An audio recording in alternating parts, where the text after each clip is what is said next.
अमरावतीमध्ये medical college उभारण्याच्या प्रस्तावावरनं आता राजकीय वातावरण तापू लागलं आहे।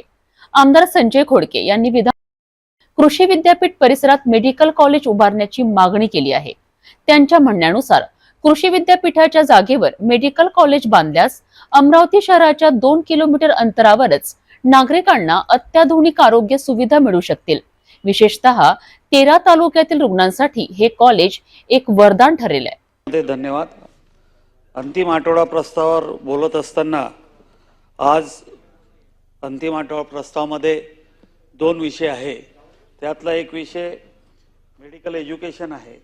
मेडिकल एज्युकेशनच्या संदर्भात बोलताना देशाचे पंतप्रधान माननीय मोदी साहेबांनी मेडिकल कॉलेजेसच्या संदर्भातला एक मोठा निर्णय या देशामध्ये घेतलेला आहे की जेवढे मेडिकल कॉलेज जेवढे जिल्हे आहे देशातल्या सर्व जिल्ह्यामध्ये मेडिकल कॉलेज निर्माण करण्याचा त्यांनी तो विषय घेतलेला आहे।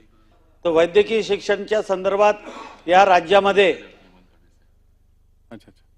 ज्या प्रत्येक जिल्ह्यामध्ये आपल्या इथे मेडिकल स्थापन करण्याचा निर्णय घेण्यात आला।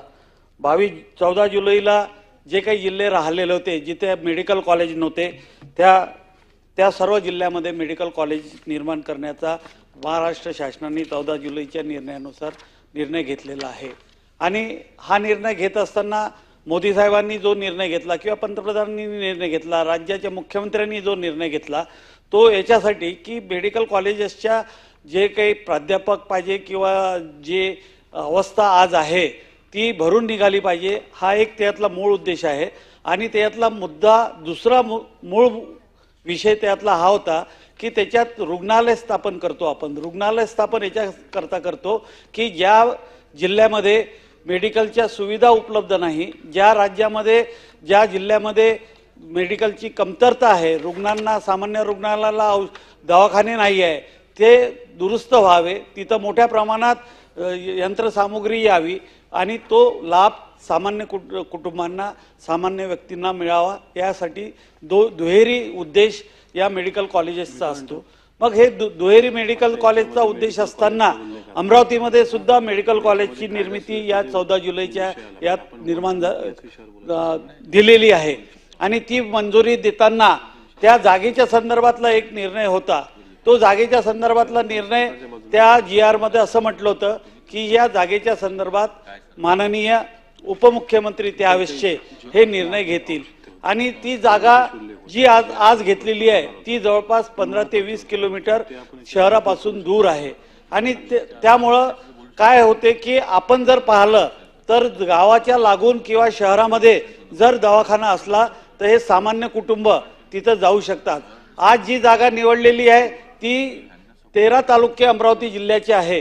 13 तालुक्यातल्या एका तालुक्याला त्याचा उपयोग म्हणजे ती जवळ येतील, तो हॉस्पिटल किंवा ते मेडिकल कॉलेज जवळ येईल, परंतु 12 तालुक्यांना पूर्ण अमरावती शहर ओलांडून तुम्हाला तिथं त्या मेडिकल कॉलेजमध्ये जावं लागणार आहे। त्यानंतर जर आपण पाहिलं तर आज जो काही ट्रेंड आहे शासकीय महाविद्यालयाचा जो आहे की जे कॉलेजेस चालत नाही ते चालत नाही किंवा तिथं विद्यार्थ्यांना जी OPD पाहिजे ती OPD मिळू शकत नाही, म्हणून रुग्ण आणण्याचं काम सातत्यानं वेगवेगळ्या कॉलेजेसमध्ये होत असते। जर एवढ्या दूर जर मेडिकल कॉलेज स्थापन झालं तर तिथं रुग्णाची संख्या कमी होईल आणि खऱ्या अर्थानं ज्या विद्यार्थ्यांना मेडिकलचं एज्युकेशन घ्यायचं आहे त्यांना ती सुविधा उपलब्ध होणार नाही।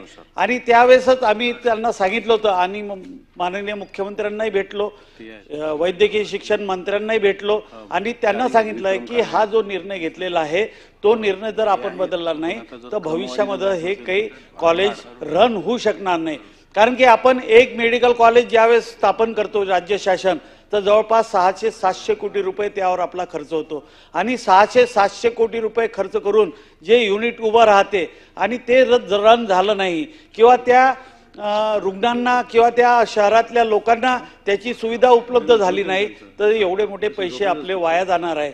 म्हणून या संदर्भात आम्ही या सदनाच्या माध्यमातून मी मुख्यमंत्र्यांना विनंती करतो, पुन्हा तुमचे उपमुख्यमंत्री अजितदादा पवार असतील किंवा त्यानंतर वैद्यकीय शिक्षण मंत्री हसन मुश्रीफ साहेब असतील की याच्यासाठी एक कमिटी स्थापन करून पुन्हा एकदा जागेची पाहणी करावी आणि जागेची पाहणी करून खऱ्या अर्थानं जर ती जागा जर व्यवस्थित असेल आत्ता दिलेली तर आमचं काही म्हणणं नाही, परंतु काय होऊन राहिलं की एवढे मोठे हॉस्पिटल आपण उभे करतो 700 कोटी रुपये आणि एखादा आमदार ते माझ्या मतदारसंघात असलं पाहिजे म्हणून जर ते तू दूर घेऊन जात असेल तर एवढ्या मोठ्या मेडिकल फॅसिलिटी त्या वाया जातील।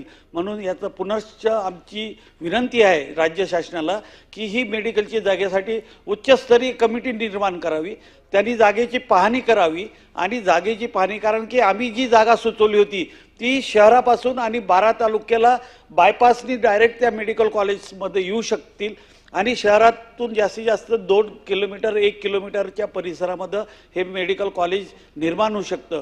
कृषी विद्यापीठाची जागा आहे, त्या कृषी विद्यापीठाच्या जागेला जवळपास 75 हेक्टरची जागा आहे।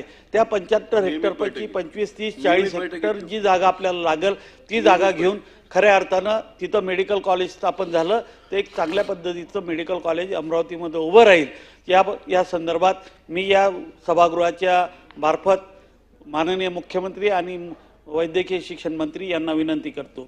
आमदार संजय खोडके यांनी सभागृहाचे लक्ष वेधले। अमरावतीमध्ये मेडिकल कॉलेज उभारणीबाबतचा हा मुद्दा निश्चितच महत्त्वाचा ठरणार आहे।